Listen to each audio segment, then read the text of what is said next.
Welcome to today's edition of Layoff and Employment News with Employment Boost. Today's date is Thursday, February 27th, 2025. Now on to today's headlines. The federal government has announced that nearly every federal agency has been ordered to submit plans for reductions in force by March 13th. There's been no formal number that's been set as the target, but with 100,000 federal workers already cut, it seems as though this round will be significantly larger. The EPA has been rumored to cut up to 65% or of more than 15,000 employees, and the U.S. Fish and Wildlife Service, as well as the Bureau of Indian Affairs, have workforce reductions that will probably reach 40%. Elon Musk's DOGE program wants to cut the $6.7 trillion government budget by $1 trillion this year, which will necessitate mass layoffs and program cuts. It's unclear whether support will be given to the impacted federal employees who mostly have heavy protections against layoffs. Zendesk announced a layoff of 51 employees at its headquarters in San Francisco.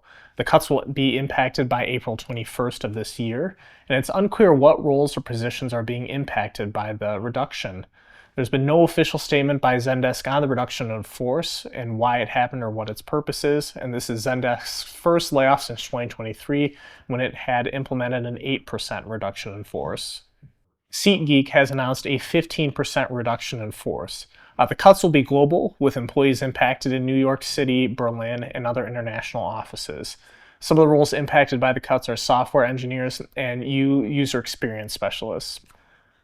SeatGeek has not given an official statement on the cuts yet, and there's no knowledge yet on why these cuts are occurring.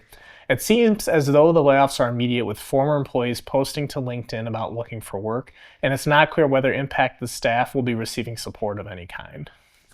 Skybox Security, an Israeli cybersecurity firm, abruptly ceased all operations on Monday, February 24th. Employees were notified that their final salary would not be paid.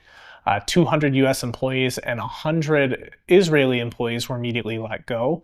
And Skybox sold all of its business and technology to Israeli cybersecurity firm Tufin, which will take over working with all of Skybox's customers. It does not seem as if there is any warning or that employees will receive any support at this time, and it's not clear why the company seized all operations so suddenly. This has been today's edition of Layoff and Employment News with Employment Boost.